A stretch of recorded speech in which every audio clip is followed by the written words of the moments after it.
परब्रह्म मूर्तीचं स्वामी स्वरूपा, निजानंद साकारला जो अरूपा, शुचित्वे स्वयं लाजवीरे नभाया, नमस्कार माझा गुरुस्वामी पाया.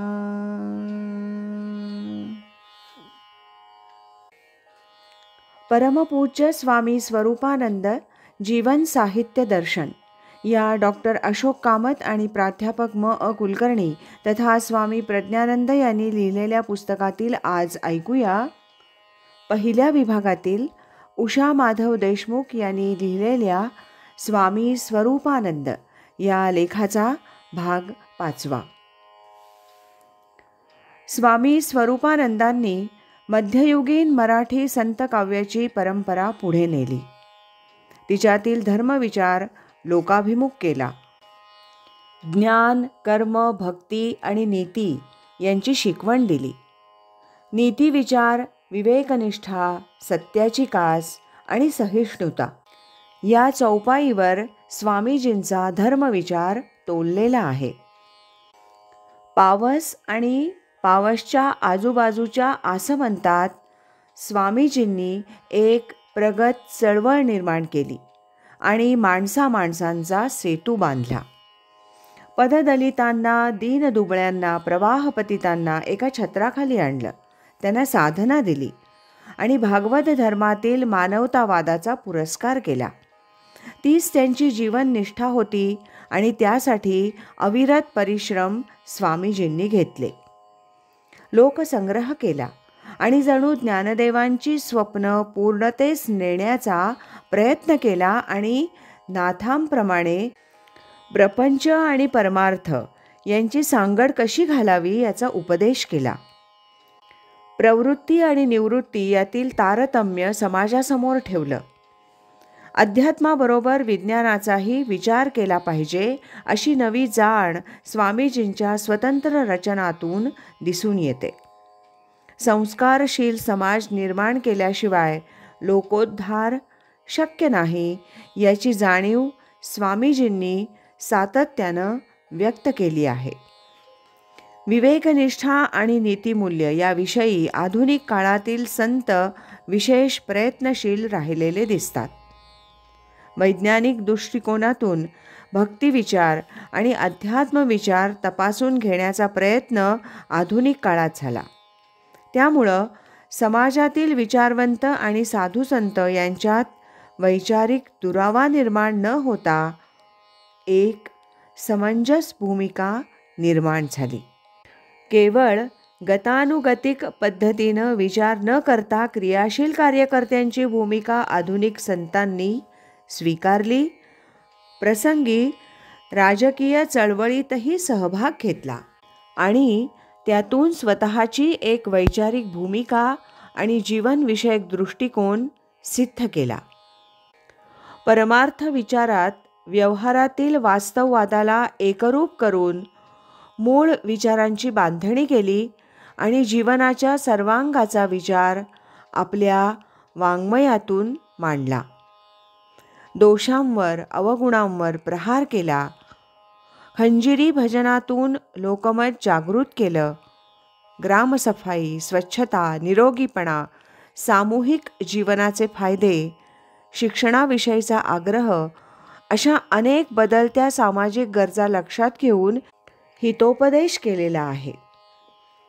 मध्ययुगीन मराठी संतांनी आध्यात्मिक लोकशाही निर्माण करण्याचा प्रयत्न केला, तर आधुनिक मराठी संतांनी लोकशाहीत राहूनही भ्रष्ट होणाऱ्या जीवनमूल्यांची पुन्हा नव्यानं ओळख करून देण्याचा प्रयत्न केला. विज्ञान आणि अध्यात्म यांची सांगड घालण्याचाही प्रयत्न केला. या दृष्टीनं स्वामी स्वरूपानंदांचं कार्य लक्षात घेतलं पाहिजे. नीतिमत्ता, आरोग्य संपन्नता, मनाचा निर्मळपणा आणि बुद्धिवाद यावर त्यांचा अध्यात्म विचार अधिष्ठित आहे. मध्ययुगीन संतांचं लोकप्रबोधनाचं कार्य विघातक नसून विधायक आहे, नव्हे परस्पर पूरक असंच ते आहे. या दृष्टीनं आधुनिक संतांनी परंपरा आणि पृथगात्मता योग्य पद्धतीनं सांभाळली असंच म्हणावं लागेल.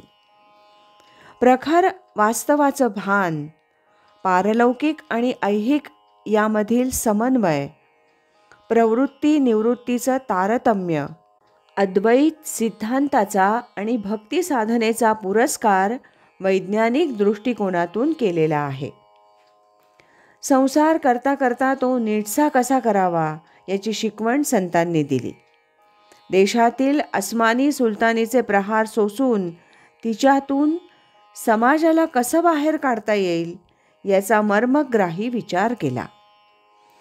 समाज मन आणि लोकमन यामध्ये मिसळून जाण्याचा प्रयत्न केला आणि समाज परिवर्तनात ते समाजाबरोबर राहिले. जुन्या नव्याचा संगम त्यांनी आपल्या निरूपणात आणला. मध्ययुगीन मराठी संतांची कविवृत्ती अधिक प्रखर होती, तशी आधुनिक संतांची तितकीशी नव्हती. तर समाजहितैषी वृत्तीनं त्यांनी रचना बांधल्या. कलात्मकता आणि काव्यात्मकता यापेक्षा आपला विचार सहज, सुलभ, सोप्या पद्धतीनं साधकांपर्यंत पोहोच करावयाचा हीच त्यांची धारणा होती. स्वामी म्हणे या प्रवचन ग्रंथातही असंच उद्बोधन स्वरूपानंदांनी केलेलं आहे. तल्लख बुद्धिमत्ता, विचारवंतांचा सहवास, घराण्याचे संस्कार, स्वातंत्र्याची उर्मी आणि वास्तवातील परिवर्तनी जाण यातून स्वामीजींचं तरुण मन विचार परिप्लुप्त झालं आणि त्यांच्या प्रतिभासंपन्नतेनं विचारांना कवितेचा देह मिळाला. विचार हा आत्मा आणि काव्यरूप हे शरीर अशी देहमनाची आणि आत्मरूपाची अद्वैत जडणघडण स्वामी स्वरूपानंदांच्या साहित्यात घडून आली.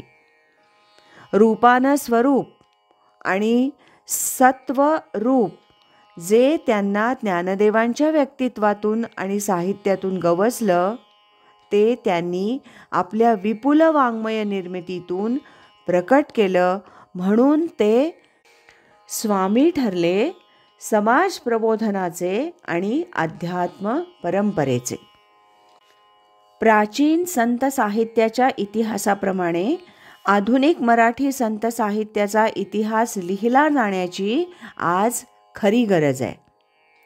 महाराष्ट्रातील संत साहित्याची परंपरा आधुनिक संतांनी सांभाळली आणि त्याचा वारसा चालवला.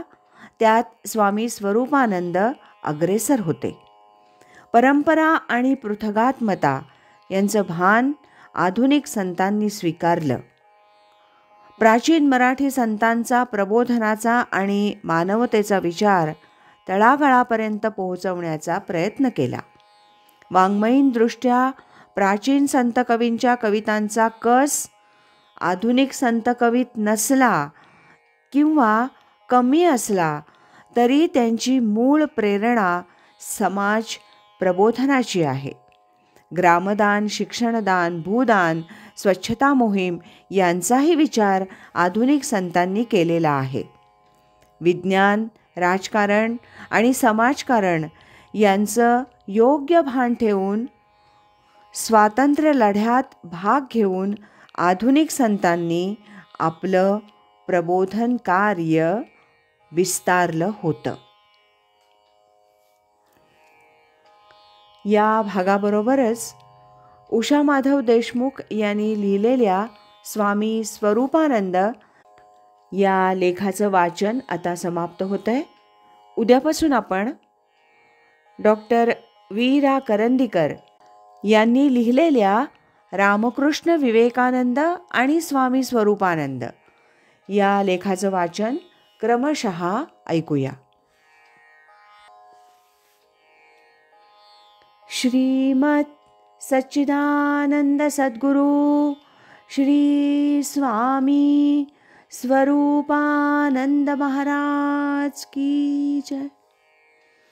हरि ओम तत्सत।